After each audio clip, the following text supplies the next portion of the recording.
Hello precious people, how are you? How are you enjoying these Monday videos? Do let me know if you have any topics that you'd like to explore and discuss. So for those of you who are following my monthly series since the month of July, we are now on to a brand new series in August. If you missed the July playlist, please click here and you will find all my different playlists under the video lists on this channel, Avril Q. Or you may have to click here. As you can see, I'm not very technically savvy, but that's okay. By the way, I have hundreds of videos that can help you. So let's dive right in and discover how we can grow this week. So last week, I gave you simple energy protection morning routines. And that video is either here or here. So please watch that video, as it will make much more sense to watch this video after you watch that. Everything has a certain sequence to it. For all my Indian brethren, happy Independence Day.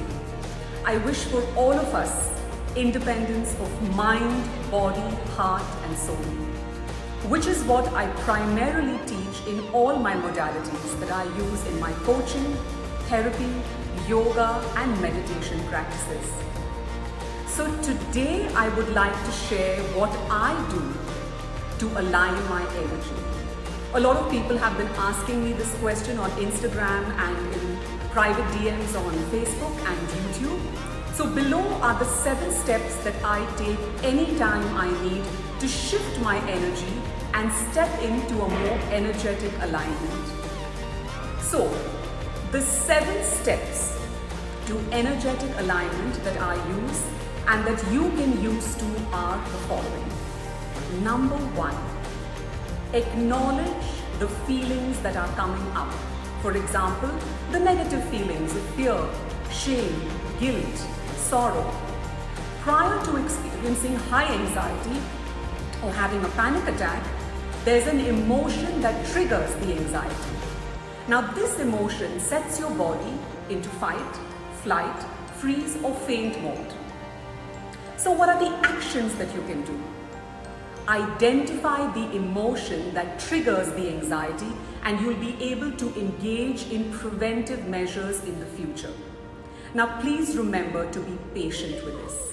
Step number 2, identify where in your body you feel this. Is it your head, your stomach, your gut, maybe your back? Now the location of our anxiety within the body is significantly important.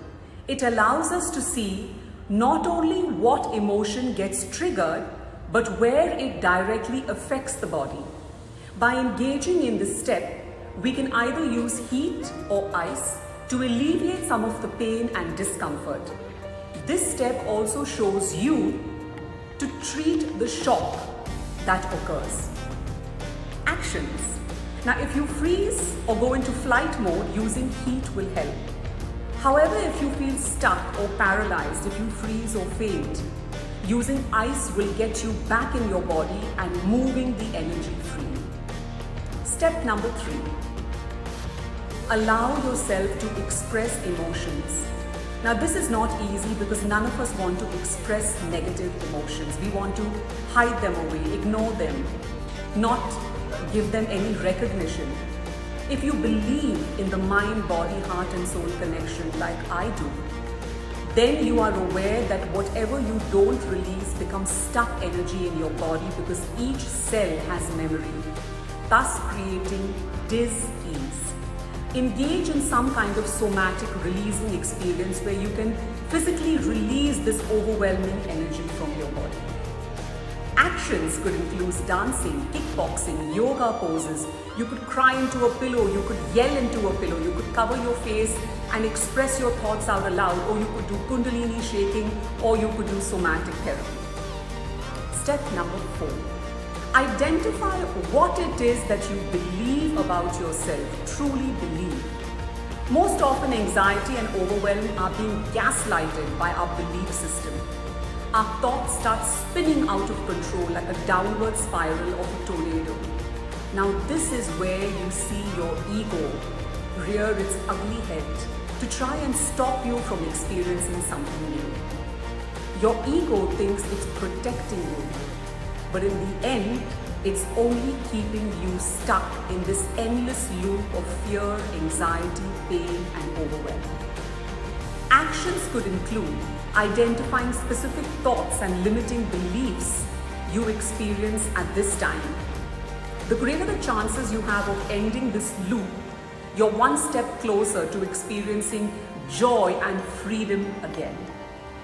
Step number 5. Acknowledge what new feelings you desire to feel. Now is the time to take your first step out of old loops and stories and instead take a step in a new direction, springboarding off the work that you did in step 4. This will make it simpler to identify new emotions that you desire to feel, that you want to feel. What are the actions? Actions could include identifying new emotions that you want to feel, that you desire to feel, such as freedom, calmness, relaxation, peace, joy, self-esteem, and ease. Happiness, just to name a few. Step number 6. Identify the new beliefs that you wish to hold for yourself. This is where you get to dream out of the box. You get to dream big. You get to live your ultimate fantasies. You get to create a vision of what is it that you really want your life to look like and to be. This step is probably one of the most powerful, as it creates a space for you to envision what it would be like for you to be calm, relaxed, peaceful, joyful, have confidence, and have self-esteem. Now, what are the actions you could take for this? The actions could include envision. What would be present? What would you do? How would you feel? How would you act? What would you say? Where would you spend most of your time? Step number 7. Here you have to decide new behaviors and actions that you're going to take to align with these new thoughts, feelings, and visions that you're having. This is where completely stepping out of the loop comes in. You get to break that cycle. You get to take massive aligned action. This personally for me is the favorite step, because this is where you really put your money where your mouth is and you take action. You don't just talk. Because like I always say, you can watch these videos, you can go to seminars, you can watch other great speakers, mentors. But to take the steps that you necessarily need to change your life consistently requires action. So what are the actions you can do here? Create a list of maybe 3 to 4 simple steps that you can take to move towards your vision. Some examples are journaling, being out in nature, meditating daily, breathing, being in touch with yourself, putting your hand on your heart, talking to yourself. Self-soothing is what I call it. This is where you get to decide what you deserve to be relaxed and calm. You know, you have the ability to shift your energy, and all you have to do is to decide that you're ready and you'll take the necessary action. When you first start this process, it may take a while for you to get through it. But the more you practice these steps, the easier it becomes. The faster you'll be able to shift your energy in just a moment's notice, because you're practiced. Practice makes progress. Now, don't forget, my precious people, to like, subscribe, and share my channel. Look in the show notes for the Calendly link to book a free call with me. Look in the show notes for the Linktree link to go and experience all the different content that I have, which some of it is free, a lot of it is free, and some are at massive discounts.